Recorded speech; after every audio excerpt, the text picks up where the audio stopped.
So ayun po, mabuhay!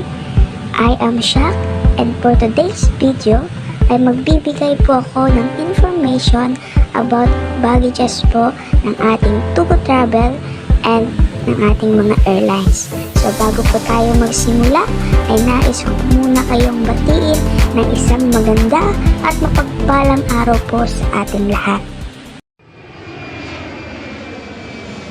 So ayun po, again, magandang araw po sa ating lahat. I am Shaq, and for today's video po ay ipapaliwanag po natin about baggages po sa ating Tugo Travel and Airlines.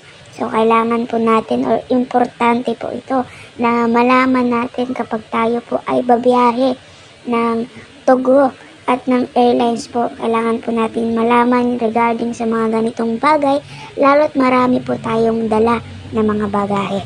So, magsimula po tayo sa ating pong airline baggage. So, sa nakikita nyo po sa ating screen ngayon, ayan po yung tinatawag natin na hand carry baggage. Ayan po, kapag po nag-book po tayo ng ticket or magbabiyahe po tayo through eroplano, any airlines po ay mayroon pong free na 7 kilos hand carry baggage. Ayan po. So sa mga may dala po na hindi po mag-i-exceed ng 7 kilos, libre na po yun pagdating po sa ating mga airlines. So sa nakikita nyo po ngayon, ayan po sa ating pong screen, meron lang pong tamang sukat ang ating pong hand carry baggage. Ayan po sa bandang itaas, dapat po ang ating pong daladalang bag ay nasa 36 cm lang or nasa 14 inches lang po ang haba. Ganun din po sa bandang ibaba, kailangan po nasa 23 cm lang or nasa 10 inches lang naman po ang haba. At pagdating naman po sa ating length, kailangan po ay 56 cm lang at or 22 inches lang ang haba. Ayan po, meron po tayong natatanging tamang sukat pagdating po sa ating hand carry baggage para saktong kakasya lang po sa ating cabin area. Ayan po, para po sa information natin about hand carry o sa free 7 kilos baggage po ng bawat airlines, ayan po, ito po ang information about po sa mga nagtatanong kung meron po bang libreng bagahe kapag babiyahe ka po ng eroplano. At ayan po, para po sa ating next slide, ang po sinasabi po dito na kapag po sumobra po ang ating bagahe, kailangan na po nating mag-add o kailangan na po nating magdagdag ng baggage. Yan po yung advisory po ng ating airline. Pero for example po dito ay Cebu Pacific lang po. So, kapag po sumobra po ng 7 kilos o yung in-explain po natin kanina na free hand carry na 7 kilos, kailangan na po natin mag-add ng baggage po natin. At meron po tayong pagpipilian kung 20 kilos po ba yung i-add natin or 30 kilos po. Ayan po. Hindi po pwedeng dalawa. Kailangan nyo lang pong pumili kung 20 kilos or 32 kilos ang i-add nyo po na bagahe.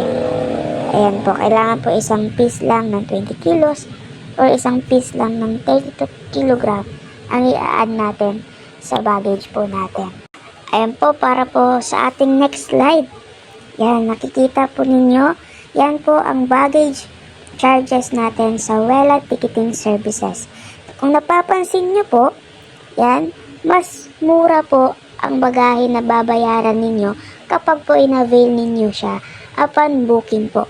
Halimbawa po, magbubook po kayo ng ticket at nag-avail po kayo kaagad or sinabi nyo po agad na mag-a-add po ako ng 20 kilos na bagahe or 30 kilograms na bagahe. Ayan po, mas mura po siya kesa sa mag-a-add ka po after po ng booking po ninyo ng ticket. Halimbawa po, nakabook ka na po ng ticket at gusto nyo pong magpa-add ng bagahe dahil susobra pala ng 7 kilos yung dadalhin mo. Mas mahal na po yung babayaran ninyo. At mas mahal na po kapag sa airport na po kayo mismo magpapa-add ng baggage. So, dapat po nalalaman po natin to kaagad. Importante po na nalalaman natin yung mga ganitong bagay kapag tayo po ay babiyahe. Ayun po, inuulit ko po na kapag nag-add po tayo ng baggage upon booking, mas mura po natin makukuha. Pero kapag nag-avail po tayo ng baggage na meron na po tayong ticket, mas mahal na po natin siya makukuha.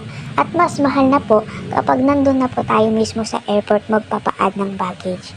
At kung napapansin nyo rin po, sa bawat airline po natin ay may iba't ibang presyo po pagdating po sa pag-a-avail o pagpapa-add po natin ng ating mga bagahe.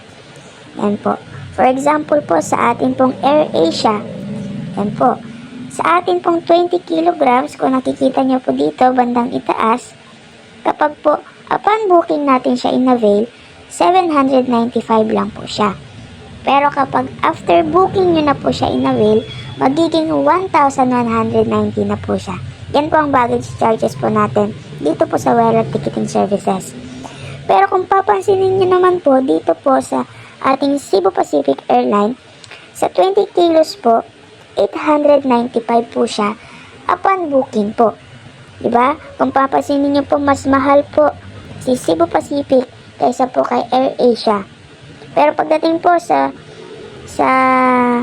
after booking po, yan, mas mura naman po siya ng 100 pesos. 1,090 lang po siya kapag nakabook ka na po ng ticket bago ka po magpapa-add ng baggage. Ayan po. Kung papansinin po natin, magkakaiba po ng presyo kada airlines po. So, yung iba rin po, katulad ni AirAsia, meron po siyang 25 kilograms, meron po siyang 30 kilograms, may 40, may 50, may 60, and so on. Yan po. Pero magkakaiba rin po yung kanilang mga presyo. Pagdating naman po kay Cebu Pacific, ang baggages lang po na pwede natin i-avail ay 20 kilograms, 24 kilograms, 28, and 32. Yan po. Iba-iba rin po yung presyo niya. At lalong-lalo na po pagdating kay PAL, yan po. 10 kilograms, meron po tayong pwedeng i-avail na 10 kilograms baggages kapag po ang airline natin ay PAL. Yan po, nasa 890 po siya. Pero mas mahal na po siya kesa sa dalawang naunang airline. Diba po? Sa atin pong AirAsia, kung papansin niyo po, 795 lang po ang 20 kilos. Pero pagdating po dito kay Philippine Airlines, sa 10 kilograms, 890 na po natin siya makukuha upon booking. So, mas mahal po siya kaysa po sa dalawang naunang airlines. Pero pagdating po sa after booking po, 990 po siya ang ating pong 10 kilograms. Sa 20 kilograms po ng ating Philippine Airlines, upon booking po, 1,590. After booking naman po ay 1,690. And po, magkakaiba po ang presyo ng ating mga airlines. And importante po nating malaman na iba po ang presyo kapag binook po natin ang ticket na may kasamang baggage kesa may ticket na po tayo at bago pa po tayo mag-a-add ng baggage. Mas mahal na po siya. And lastly po, para naman po sa ating to-go travel baggages po. Yan po, simple lang po dito para po sa ating to-go travel po kung ano po yung baggage nila.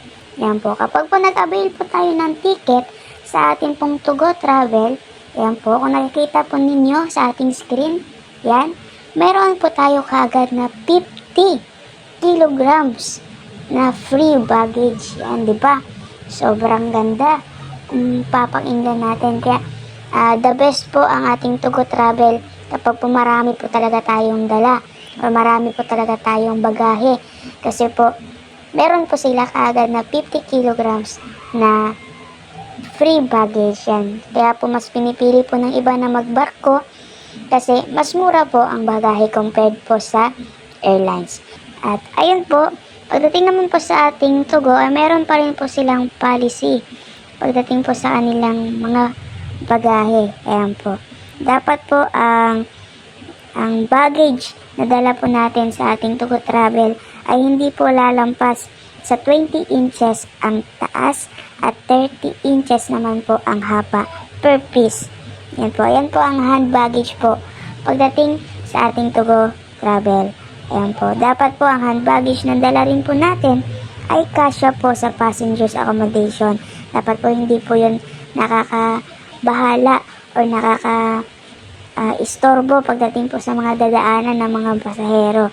Yan po, kailangan po fit lang po siya pagdating po sa accommodation na in-avail natin sa ating pong Tugo Travel. At ayun lang po para po sa ating video at maraming salamat po sa inyong patuloy na panunood ng ating pong videos at nawa po ay patuloy nyo lang pong tangkilikin ang ating mga video at abangan nyo po yung mga susunod pa po naming mga video para po marami pa po kayong information na malaman about po Tugo Travel and sa ating pong mga airlines at see you po sa mga susunod po nating videos. Bye!